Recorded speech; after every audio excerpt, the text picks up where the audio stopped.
মগরাহাটে রক্তাক্ত অবস্থায় এক ব্যবসায়ীকে উদ্ধার, আহত মাংস বিক্রেতাকে উদ্ধার করে স্থানীয়রা। গুরুতর আহত অবস্থায় হাসপাতালে ভর্তি ব্যবসায়ী। কি কারণে হামলা তদন্তে মগরাহাট থানার পুলিশ। আমাদের সঙ্গে টেলিফোন লাইনে রয়েছে প্রতিনিধি মানস প্রধান। মানস, কি জানা যাচ্ছে?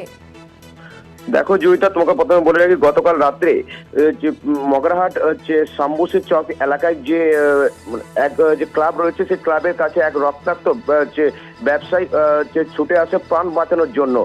তো যে স্থানীয় বাসিন্দারা বা যে সমস্ত ক্লাবে যে ছেলেরা ছিল, যে পিকনিক করছিল, সেই সমস্ত ছেলে দেখতে পায় যে রক্তাক্ত এক ব্যবসায়ী, মাংস ব্যবসায়ী ছুটে আসছে তাদের দিকে। তখন যে তড়িঘড়ি করে সেই মাংস ব্যবসায়ীকে উদ্ধার করে যে ওই পিকনিক করার যে ছেলেগুলো যে ছিল, যুবকগুলো, তারা কিন্তু উদ্ধার করে নিয়ে যায় গ্রামীণ হসপিটালে হচ্ছে মগরাহাট।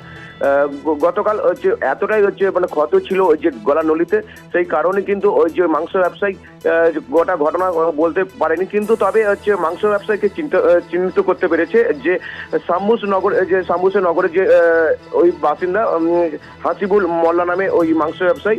তবে হচ্ছে এই যে মাংস ব্যবসায়ী গলায় কিভাবে আঘাত লাগলো বা হচ্ছে কে বা কারা হচ্ছে এই যে ঘটনা করেছে কিন্তু এখনো স্পষ্ট নয়। কারণ হচ্ছে মগরাহাট থানা পুলিশ এসে যখন দেখে যে ওই ব্যক্তির গলায় কিন্তু এতটাই ক্ষত হয়েছে যে কোনো হচ্ছে ওই ব্যক্তি কোনো কথা বলার মতো যে মানসিক জায়গায় ছিল না। তারপরে মগরাহাটে যখন হচ্ছে গ্রামীণ হসপিটালে নিয়ে যায় যুবক যারা যে স্থানীয় বাসিন্দারা ওই ব্যক্তিকে, তারপরে কিন্তু হচ্ছে অবস্থার অবনতি হলে ডায়মন্ড হারবারে তাকে রেফার করা হয়, যে যেহেতু তার এতটাই আশঙ্কাজনক ছিল যে তার শরীর যে রক্তে ভিজে গেছিল।